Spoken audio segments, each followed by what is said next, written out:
So why is it then, if we are so horrible, if we're so bad, why is it that so many migrants from all over the world want to come to our Christian nations, our traditionally Christian free nations in the West? It's not all of them. Not all of them have the same values. Not all of them have the same freedoms for people to enjoy. In fact, most of the world is not free. Most of the world lives under one form of tyranny or another. Yet, all of these people from all over the world look towards where? The West. What is the West? Well, it's going to be traditionally, culturally Christian countries. Doesn't matter if you're not a Christian. Oh, I live in this country and I've contributed for how many generations? 300 years my family has lived here, and we are whatever non-Christian religion you can think of. But it doesn't matter. Hell, it doesn't matter if you're a Christian or not, if you believe in any of this or not. It doesn't matter. What does matter is that culture created the societies that achieve the pinnacle of quality of life, freedom, and fulfillment in this planet, bar none. Nothing even came close to the success in terms of quality of life for people as the Western Christian civilization. Oh, it doesn't matter. It doesn't matter what your religion is. If you don't believe in anything, what matters is that that culture, that way of thinking, those values created the foundation by which you have a lot of people from all sorts of different backgrounds. You have people that actually hate those values and talk and actually work against them, but they can do that because they have those freedoms, because they have those liberties. So let's roll this. It's not going to be, it's just 1 minute long. Let's just bear with me. When we look at Europe and Australia and we look in the mirror, we say it's a disconnect. As soon as these people come in, they have claims against us. They're told by our left that they have affirmative action prerogatives, that we're racist. But if it's so bad, why would they want to come? And nobody can answer that question. When you ask the immigrants, why do you want to come? I want to come because I have no freedom, I have no economic future. Well, why would you have an economic future in Australia or Britain or the United States and not in Venezuela or Ghana or Haiti? And the answer is self-evident. And yet we can't, as a Western culture, say that. We don't have anything to be guilty about. We did far better than the alternative. We do not have to be perfect to be good. And if without a border and a unique civilization and people who will assimilate into it gradually, legally, and willfully, we're not going to have a country. That's the pathology of Western civilization, right? I think it's beautifully expressed. I share this with you because I think that he puts in 1 minute, he puts not all of it, and we'll get to that in a minute here, but most of what's critical. If we are so horrible, why do you want to come here? And by here I mean Western countries, Western Christian-based countries. Again, it doesn't matter what your beliefs are. You are in a society that has that belief as a foundation, even though in the last few years has become less and less so. But in the context of historical lengths of time, it is very new. It is very recent. Up until very recently, in historical terms, right? What is it? 100 years ago, you were every single in Sunday church. You were there. If not you, it was an enormous percentage of the population that was there. It was an enormous percentage of the population that held these beliefs, these ideas of how is it that you behave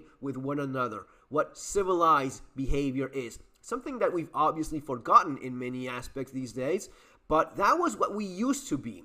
That was what created these most successful, best quality of life for its people ever in any society, right? So he's absolutely right about that. Why is it that you want to come to the horrible white Western countries with those horrible Christian male patriarchy values? If you can stay in your beautiful, exotic, rich and diverse, although not really rich or really not that diverse, country in other continents, in Africa, in Middle East, well, why wouldn't you stay there if we are so horrible and you're so much better?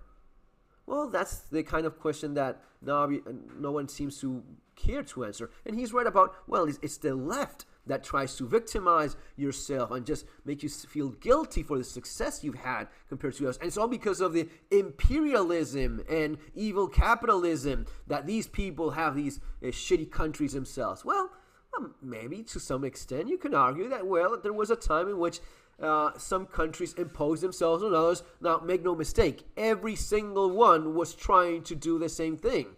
If Britain conquered, hell, all of the world, it's because they could. But make no mistake, anyone else that could have done the same thing would have done the same thing. Oh, but I mean, I'm Argentine. I will be the first one to, oh, look at these Brits in my Malvinas territory or in Hong Kong or in a number of our, well, they could, they did, everyone else would have done the same thing, right?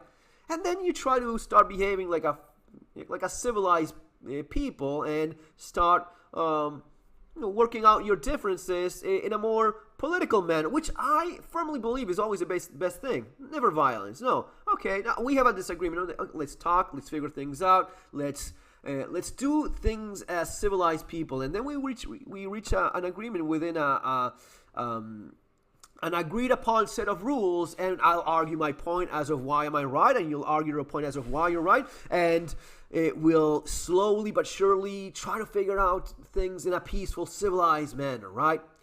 Yeah, it was not always like that, but up until recently, we thought that was the world in which we live in. I think that we can all agree that's not the case anymore. Now it's more medieval in the way in which we violently overthrow and kick out and exterminate those that we don't like.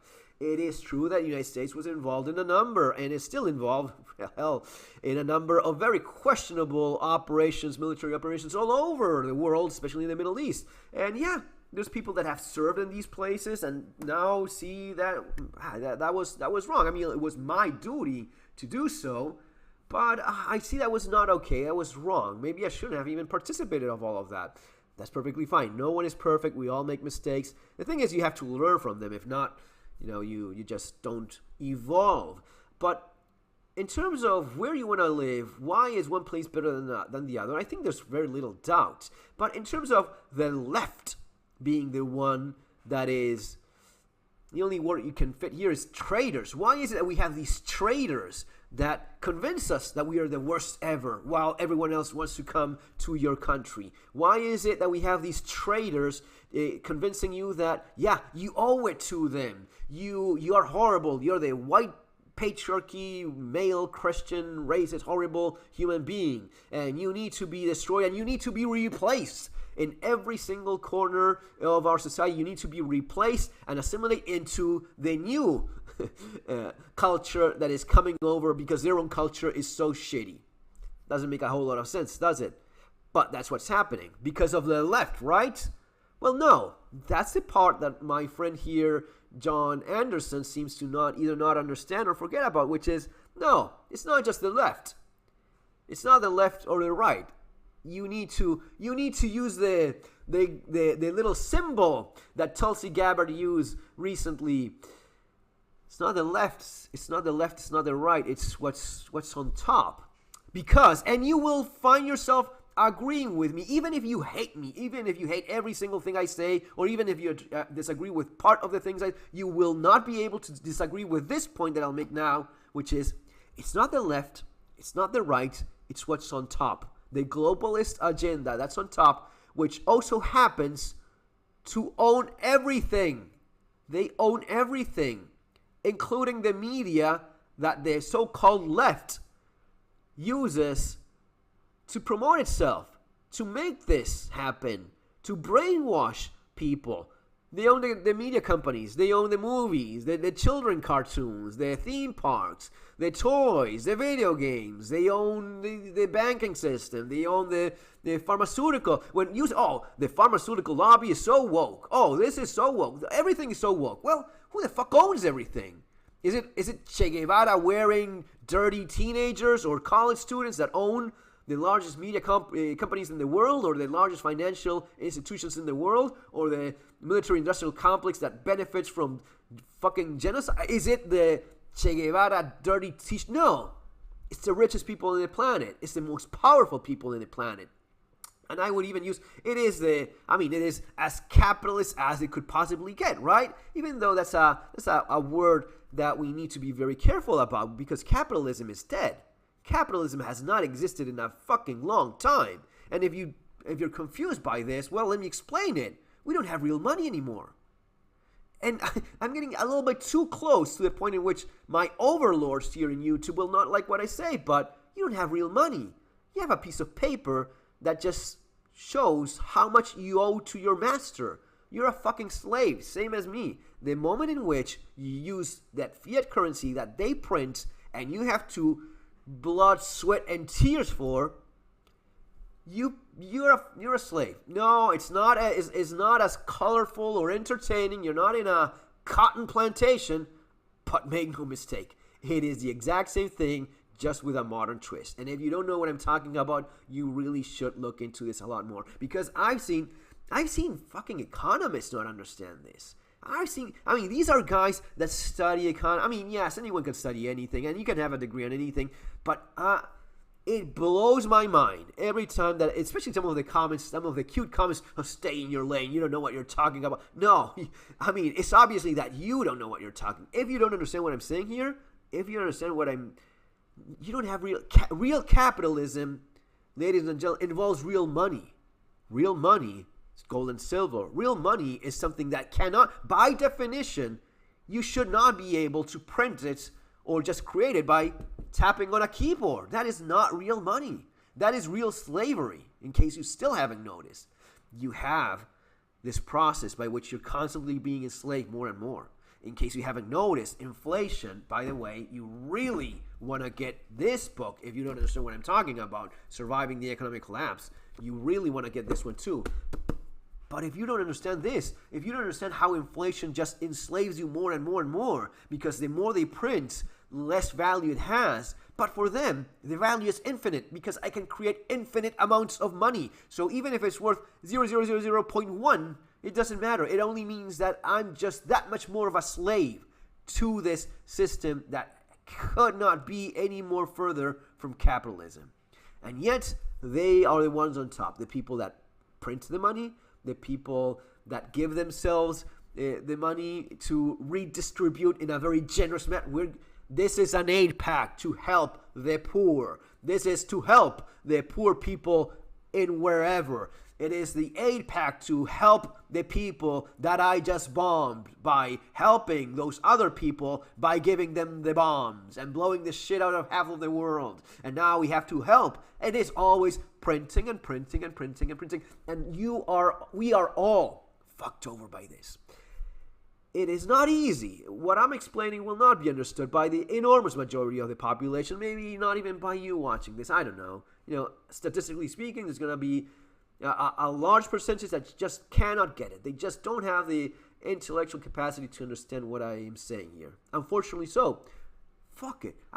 You can go to the screen. Most people don't even know in what country they are. They cannot point another country in a map. They cannot point 5 different countries in a map. Some people out there cannot point their own country in a fucking map. It is not a joke. It is very real. It's not just one stage little YouTube clip or no. It is scary how dumb we've become. And it's all intentional. And it's not just because of the left or just because of the evil extreme far right. No, it's because of the people that create this polarized idea that has very complex nuance to it. But it's all, just look to the tip of the triangle to figure things out. Guys, see you later. Take care.